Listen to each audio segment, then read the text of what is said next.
Hey everybody, sPidA here, the Fight Card Podcast, coming to you once again from San Antonio, Texas. I am in the studio.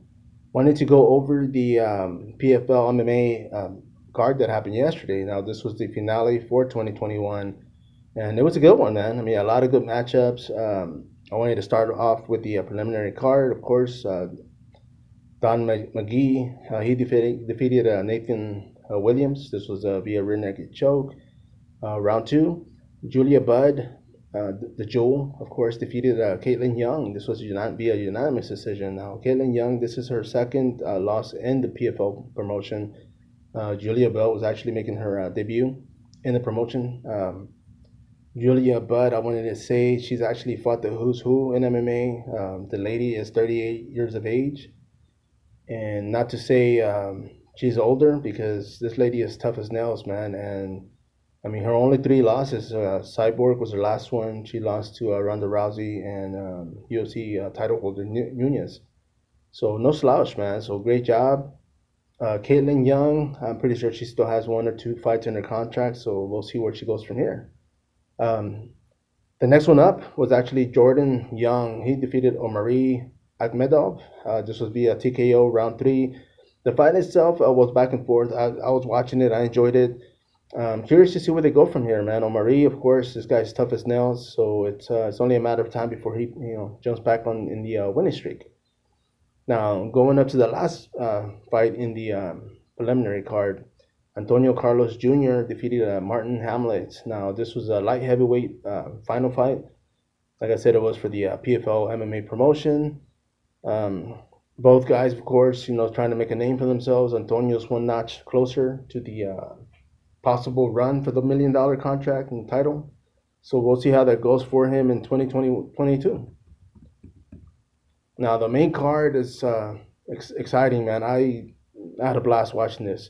Now Movlid Kabolov defeated Chris Wade via unanimous. This was back and forth, of course. Movlid putting the pressure, keeping the pressure on his opponent. Actually did a great job. Did what he had to. Couldn't establish any submission or anything, any win via TKO or KO. Now, the next bout was actually Bruno Capelosa defeated Ante De Elijah, and this was via unanimous decision, of course, for the heavyweight title. Now, these guys, it'd be interesting to see, for them to maybe jump over to Bellator. Not saying that PFL doesn't have the competition, but if they were to leave the promotion, I'm pretty sure Bellator would probably be the best bet. My thoughts, of course. But, what do I know? Now, the next one up, Abigail Montes defeated Clarissa Shields. Now, Abigail, her nickname is Brave, and brave she was, man. I mean, she was not an underdog. The young lady, what was it, 21 years of age? I mean, Shields is 26, both young. Shields' second loss ended up in mixed martial arts. I mean, of course, she's a boxing champion, and her loss is only going to make her stronger, man. I'd hate to be her next opponent because she will come out with a vengeance. But great job by Abigail. I mean, she did what she had to, got the split decision. I personally thought she got the unanimous decision. I mean, this was my thoughts. I mean, I was watching the fight without the volume just to actually get the technique and damage. But those are my thoughts. I mean, you tell me what you feel, what happened, and let me know. The next co-main event was explosive. Ray Cooper, the third. He fought Magomed. This was actually a rematch. Magomed got the better of the first fight, got the win. Ray Cooper not only was able to bounce back, avenge his loss, but also win the title and the $1 million contract, man. This is for the welterweight title. Ray Cooper's a stud. I would love to see him. I mean, he's fought a lot of tough people, man. Not to say UFC has better, as far as opponents. I mean, they do have a lot more as far as for him to venture into. But I would love to see him in the UFC promotion just to really test himself and go to his full potential. I mean, the guy's a beast, man. Him and his pops, Islanders, man, real fighters, real tough fighters, should I say? Now, the main event was Kayla Harrison. Of course, she's undefeated. She's 12-0, judo Olympic champion, gold medalist.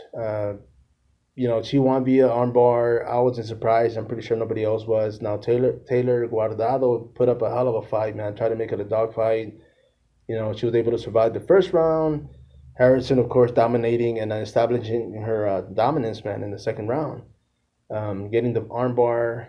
I mean, it was just too much for her. Kayla is undefeated. She is 12-0. Dana White has stated that for her to, better for her to stay in the PFL and keep collecting money. This is her second title and $1 million contract, man, or a check. And I feel that if you put more experienced fighters with her, she's only going to excel. I mean, she's going to be tested. She's going to be able to grow as a fighter and bring a lot more to her opponents, man. I mean, I would love to see her in the UFC, and only time will tell. This was her last contract fight. If she doesn't go to the UFC, I see Bellator picking her up, making a run. I mean, of course, Cyborg is out there, but it'd be interesting. I would love to see her against a lot more tougher opponents. Not saying her past opponents haven't been tough, because they wiped the floor with me, of course.